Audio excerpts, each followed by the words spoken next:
guys, and welcome to the next tutorial of ethical hacking and penetration testing via Kali Linux, the advanced distribution. So in this tutorial we will be taking an in-depth look into exploits and payloads. So let's go ahead and fire up our Kali Linux. So I'll just start my VMware. Okay. So all exploits in a Metasploit framework will fall into two different categories. One is active and another one is passive. So active exploits will exploit a specific host. It will run until its completion and then it will straight away exit. So today we will be looking on to two in-depth types of things, that would be payloads and exploits.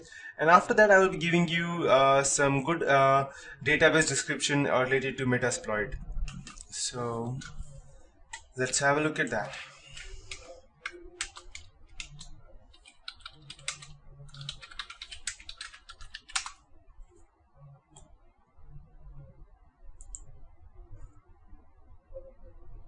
Okay, so yeah, before I proceed, there are brute force modules that will exit when a shell opens from the victim, and module execution stops if an error is encountered. So you can force an active module to the background by passing -j to the exploit command, such as exploit-j. So I'll just go ahead and you can just go ahead and type exploit-j and you can go ahead and use that exploit. Or if you're in MSF console, let me just go ahead and open the MSF console. I will be using the Windows SMB psexec exploit, and I'll be showing you how exactly these two differ. That's active and passive exploits. By the time it starts, I'll just go ahead and also start another terminal. So now over here I'll be using the SMB psexec exploit. So I'll just go ahead and type use exploit, and I'll go ahead and use it for Windows SMB /p, let me check, psexec exploit, and I'll hit enter. So it has accepted the psexec. I'll just go ahead and type set our host to my remote computer. That would be 192.168.236.130. This is my own IP address which I have received from over here. So yep, and I'll just go ahead and hit enter.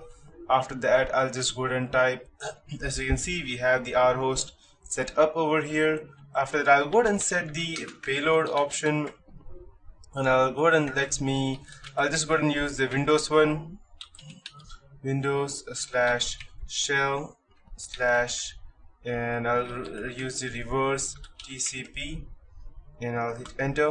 So payload is also set up right now. That's the Windows shell reverse TCP. After that, now I will go ahead and select the local host. So I'll just go ahead and type set lhost, and I'll just go ahead and start up my Windows 7 as well.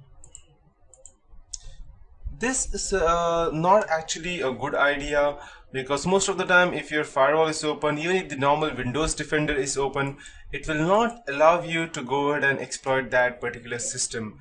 So most of the time an active exploit is far better than just a passive exploit. But still there are sometimes people using Windows XP in many of the organizations, and that's the reason I am teaching you that.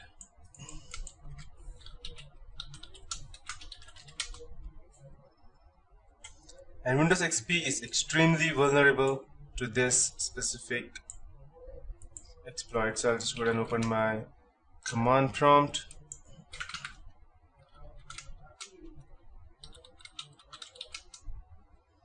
Okay, so my IP address is 192.168.236.131. So I'll just type, and I'll just go ahead and set it to 1. Perfect. Now I'll hit enter. So I have the remote host set up, the payload, and the local host set up. Next thing I need to do is to go ahead and set the local port. So just type select L port to, let's say, for 4444 for example. You can choose anything, it's not anything like SN specific. And I'll be using the SMB user, so I'll just go ahead and select set SMB. Okay, so we have SMB, so I'll be using select SMB user, and I'll just go ahead and type victim. Okay, perfect. Set SMB user, and I'll go ahead and type. I want to go ahead and select it to be the victim. So I'll just go ahead and type victim. Let me check. Okay, sorry, SMB user. Okay, so SMB user is the victim right now. So now I'll go ahead and select the S3CR3T exploit. So I'll just go ahead and select the same thing again, but over here I'll select S3CR3T. So that is secret, so it doesn't matter if I had a different one. So I'll just go ahead and I'll do one thing. I'll just go ahead and use my own one, the one which I'm using right now. It's test user, so I'll just select test user, and I'll go ahead and select the password as SMB pass, and my password is abc@123. And just remember that this password that I have used is extremely insecure. I have just used it for testing purposes. So I have used it. Now I'll just go ahead and type exploit. Okay, so as you can see, it tried to go ahead and connect to my remote server, but the connection refused to. Okay, let me check if my connection is still active. Ping 192.68.236.131. Okay, the connection is active, so I'll just go ahead and try to exploit that once more. Test user abcd@123 exploit. Okay, so the reason for this is just ignore the part that it's giving over here that connection is refused. So what passive exploits does is that it waits for incoming host and then exploit them. So it won't work normally. What you need to do is that you need to make sure that the person over here is actually trying to go and access something from your system, and only when he does that kind of thing you will be able to access that. So passive exploits are always focus on clients such as web browsers, FTP clients, etc., because they need something to redirect something to them. They can also be used in conjunction with email exploits waiting for connections, and passive exploits report shells as they happen as they can be enumerated by passing the -l to the sessions command. Passing -i will interact with the shell. So selecting an exploit in Metasploit adds exploit and check commands to the MSF console. So I'll just go back and I can just type, let's say, use exploit, and I can just type Windows SMB / and I'll just type MS09, and yep, perfect, and I'll hit enter. And inside over here I'll just go ahead and use exploit. Okay, sorry, I'll just go ahead and use the help. So as you can see over here, I'll just okay, and stop. So as you can see it over here, we have the different check option to go ahead and check if the target is vulnerable. So before I go ahead and proceed with that, I need to know whether what I'm doing will work. So after this, I'll just go ahead and type show. Let's see what happens. Okay, I believe the show should be in. Perfect.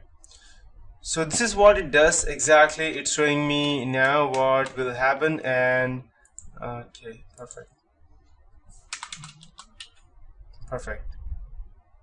So it's what is exactly is gathering all the information that that specific exploit can do, and it's showing me all of these things. So using an exploit also adds more options to the show command. So I can also type, let's say, like MSF exploit show targets, and it will also go ahead and show me targets if there are any. Okay, I believe show targets have. Okay, let me check. Perfect. It should be lowercase l. So this exploit will work towards Windows Vista Service Pack 1, Service Pack 2, and the Server 2008. So now I need to go ahead and check whether there are any payloads related to that. So I can go ahead and type show payloads and hit enter. And these are the payloads that are available for this kind of exploit. And these are showing exactly which one is encrypted, which one is not, and which one is the best used for our purposes. So after that, now we can go to also use the show advanced commands or show options and show evasion. So I'll just go ahead and type show options. it will show exactly what all I have set. If I have set something to the R port, it will go ahead and select that, else it will go ahead and select the default 445, and the R host would be my remote computer's address. So when I go ahead and set any of these things, it will show me that. So I'll just go ahead and show you that set R host 192. Okay, perfect. So let's see if what I get if I show options. Perfect. So the remote host is set. Now I'll just go ahead and use set R port, and I'll just type, let's say 44. No, I'll just use 44, and I'll go ahead and type show options. And as you can see, the R port has been changed. And there is one more method I can go ahead and type, that's show options, or not show options, it's show advanced, and it will show me that how exactly will it work, what will be the verbose, and how many workspace will this module acquire to go ahead and actually get the required number of port connections. So these are all the types of things that this can be done and this can be worked through. And the last thing would be to go ahead and show evasion. That will show you exactly how what are the ways through which it can go ahead and evade some of the things, so that the person who is actually trying to, or the forensic investigator who is actually trying to gather information, he will not be able to gather any kind of thing. So yeah, that's it, and that is it for the exploits part. It's not much in detail, and exploits, there's not much to learn about exploits as well, because it's very easy to understand. So that's it for this tutorial, but I'll be continuing with the payloads stuff in the next tutorial, and just hang on for that.